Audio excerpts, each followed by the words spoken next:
Hello student, तो इस video में हम आज फिर से राजनीति विज्ञान कक्षा 12वीं का जो प्रश्न बैंक का जो सेकंड पार्ट है वो लेकर आ गए हैं। तो पूरा सॉल्यूशन इस वीडियो में हम सेकंड चैप्टर का देखने वाले हैं और चैप्टर का नाम है एक दल के प्रभुत्व का दौर। और इससे पहले हम आपको बता दें कि हम हमारे चैनल पर इंग्लिश के प्रश्न बैंक का सॉल्यूशन भी लगातार अपलोड कर रहे हैं और अभी तक हमने 4 पार्ट अपलोड कर चुके हैं हमारे चैनल पर, जिसकी लिंक इस वीडियो के डिस्क्रिप्शन बॉक्स में है। आप उस पर विजिट करके इंग्लिश के प्रश्न बैंक का पूरा सॉल्यूशन आप देख सकते हो।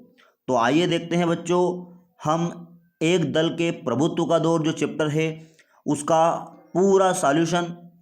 तो जो फर्स्ट क्वेश्चन है कि सही विकल्प चयन कीजिए। भारतीय राष्ट्रीय कांग्रेस का गठन हुआ था। तो भारतीय राष्ट्रीय कांग्रेस का गठन कब हुआ था? तो इसमें जो बच्चों आ जाएगा आ वाला ऑप्शन 25 दिसंबर 1985 को। उसके बाद जो नेक्स्ट क्वेश्चन है कि भारतीय जनसंघ पार्टी की स्थापना किसने की थी? तो इसमें आ जाएगा आ वाला ऑप्शन श्यामा प्रसाद मुखर्जी। तो दोनों में ही आ वाला ऑप्शन है। उसके बाद स्वतंत्र पार्टी की स्थापना किसने की थी? तो स्वतंत्र पार्टी की स्थापना की थी सी राजगोपालाचारी ने। तो काफ़ी इम्पोर्टेंट क्वेश्चन है ये, जो कि अधिकतर बार आता है एग्ज़ाम में। उसके बाद जो फोर्थ वाला ऑप्शन है कि वर्तमान में मतदान का तरीका प्रचलित है। तो इसमें आ जाएगा ईवीएम। ईवीएम से मतदान होता है। उसके बाद देश के पहले शिक्षा मंत्री थे। तो इसमें आ जाएगा मौलाना अब्दुल कलाम आज़ाद। तो बच्चों आप नोट कर सकते हो। और यदि आपने हमारे टेलीग्राम चैनल को अभी तक सब ज्वाइन नहीं 8 400 400 400 जी हाँ, याद कर लीजिए व्हाट्सअप नंबर। क्योंकि अब चाहे आपका मैथ्स का सवाल हो या फिजिक्स केमिस्ट्री बायोलॉजी का, आपके हर डाउट हर क्वेश्चन का मिलेगा तुरंत वीडियो सोल्यूशन, वो भी सीधा आपके व्हाट्सएप पर। बस अपने फ़ोन में डाउट नट का 8 400 400 400 व्हाट्सअप नंबर सेव कर लीजिए और चैट ओपन कीजिए। फिर जो भी आपका डाउट है उस सवाल की आपको बस फोटो खींचनी है, उसे क्रॉप करना है और 5 सेकंड में आपको उसका वीडियो सोल्यूशन मिल जाएगा। क्लास 6 से 12 IIT JEE NEET CBSE boards और सभी स्टेट बोर्ड्स के बच्चों के लिए। तो देर किस बात की, अभी जाइए 8 400 400 400 पर अपना सवाल व्हाट्सएप कीजिए और अपने सभी डाउट्स को आउट कीजिए। लिंक डिस्क्रिप्शन में। किया है तो टेलीग्राम पर भी हमें ज्वाइन कर लीजिए। उसके बाद यहाँ पर अगला वाला जो क्वेश्चन है वो है सत्य असत्य के लिए। तो यहाँ पर जो है फर्स्ट क्वेश्चन मीनू मसानी स्वतंत्र पार्टी के थे। तो इसमें आ जाएगा बिल्कुल सत्य है, ये बात सत्य आ जाएगा इसमें। उसके बाद अगला जो है SA डागे भारतीय कम्युनिस्ट पार्टी के थे। तो बिल्कुल ये भी ऑप्शन क्या है, सत्य है। उसके बाद विद्यार्थी परिषद एक राजनीतिक दल है। तो बिल्कुल ये असत्य बात है, वो विद्यार्थी परिषद राजनीतिक दल नहीं है। उसके बाद अगला जो है किसान संगठन लोकसभा का चुनाव लड़ता है। तो ये है बच्चों, ये भी असत्य है। किसान संगठन एक दबाव समूह के अंतर्गत आता है, इसलिए इसमें कोई चुनाव लड़ने की बात नहीं आएगी। उसके बाद अगला जो है मीरा कुमार भारत की प्रधानमंत्री थी। तो ये भी गलत बात है, क्योंकि वो एक लोकसभा स्पीकर थी। तो ये भी क्या आ जाएगा, असत्य आ जाएगा। ठीक है। उसके बाद अगले क्वेश्चन पर देखते हैं हम, खाली स्थानों की पूर्ति करना है। और यहाँ पर जो है बच्चों ये फर्स्ट क्वेश्चन काफ़ी इंपॉर्टेंट है आपके लिए कि भारत के पहले मुख्य चुनाव आयुक्त कौन थे? तो इसमें आ जाएगा सुकुमार सेन। क्या आ जाएगा, सुकुमार, सु है ना, ये वाला सु और ये कुमार, सुकुमार सेन आ जाएगा। मैं लास्ट में इनको कैसे लिखते हैं मैं बताऊंगा आपको स्क्रीनशॉट देकर। उसके बाद यहाँ पर अगला वाला जो है कामराज योजना रिक्त स्थान में बनी थी। तो ये बनी थी 8 अगस्त 1963 को। उसके बाद जनसंघ का चुनाव जो है रिक्त स्थान था। चुनाव चिन्ह की बात हो रही है यहाँ पर। तो इसमें आ जाएगा दीपक उनका चुनाव चिन्ह था। उसके बाद अगला जो क्वेश्चन है स्वतंत्र भारत के विधि मंत्री कौन थे? तो आप जानते हो बच्चों कानून मंत्री कौन हो सकते हैं स्वतंत्र भारत के पहले? तो इसमें आ जाएगा भीमराव अंबेडकर। उसके बाद अशोक मेहता जो थे रिक्त स्थान पार्टी से संबंधित थे वो। तो इसमें आ जाएगा प्रजा सोशलिस्ट पार्टी। तो अब इनको लिखना कैसे है तो मैं आपको बताता हूँ।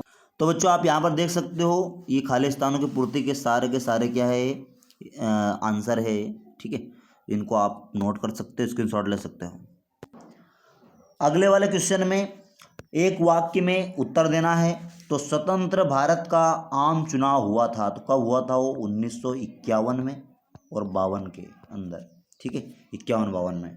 उसके बाद जो है एक अगला जो क्वेश्चन है, एक दलीय प्रभुत्व से तात्पर्य है। तो एक दलीय प्रभुत्व से तात्पर्य ये है कि एक दल की सत्ता में प्रधानता। क्या आ जाएगा? एक दल की सत्ता में प्रधानता।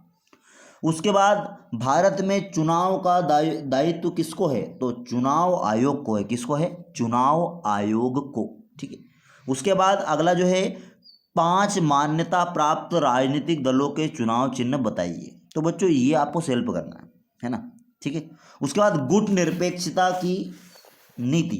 गुट निरपेक्षता की नीति का मतलब हमें बताना है। तो इसका मतलब होता है किसी भी गुट में ना होना। ठीक है, ये होता है गुट निरपेक्षता। उसके बाद अगला जो है सही जोड़ी बनाना है हमें। और सही जोड़ी में सबसे पहले आ जाएगा यहाँ पर गुट निरपेक्ष जो आंदोलन है, गुट निरपेक्ष आंदोलन में है ये बेलग्रेड आ जाएगा। इसमें ई वाला, फर्स्ट का ई वाला आ जाएगा। उसके बाद अगला जो है पंचशील, पंचशील इसमें आ जाएगा भारत। ठीक है। उसके बाद अगला जो है भारतीय जनता पार्टी, भारतीय जनता पार्टी। तो बच्चों यहाँ पर अब हम सही जोड़ी देखने वाले हैं। तो गुट निरपेक्ष जो आंदोलन है वो बेलग्रेड में आ जाएगा। जो मिल रहा है पहले वो बता रहा हूँ मैं। उसके बाद यहाँ पर जो है किसान सभा, इसमें आ जाएगा दबाव समूह। ठीक है।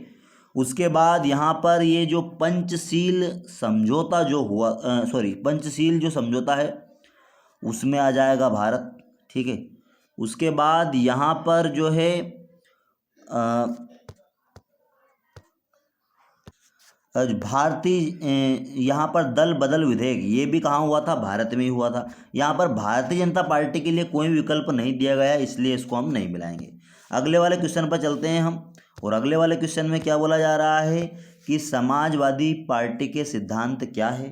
फर्स्ट क्वेश्चन ये है। जनमत क्या है? दबाव समूह क्या है? सत्तारूढ़ दल के कार्य लिखिए और विपक्ष की भूमिका क्या है? तो ये पांचों प्रश्नों के आंसर हम देखने वाले हैं अब। ठीक है।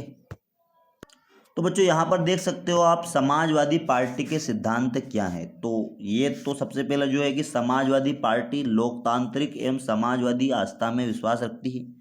समाजवादी पार्टी पूंजीपतियों एवं पूंजी को आवश्यक तथा समाज विरोधी नहीं मानती है। तो ये 2 सिद्धांत हो जाएंगे समाजवादी पार्टी के। उसके बाद अगला क्वेश्चन था जनमत क्या है? तो जनमत होता है नागरिक अधिकारों की रक्षा करता है जनमत। उसके बाद लोकतंत्रात्मक शासन प्रणाली, नागरिकों को राजनीतिक एवं सामाजिक अधिकार प्राप्त होते हैं इसमें लोकतांत्रिक शासन प्रणाली में। उसके बाद यहाँ पर इन अधिकारों की रक्षा जनमत के द्वारा की जाती है। जनमत सरकार को ऐसा कानून नहीं बनाने देता जिससे जनता के अधिकारों में हस्तक्षेप हो। तो ये आ जाएगा जनमत। ठीक है।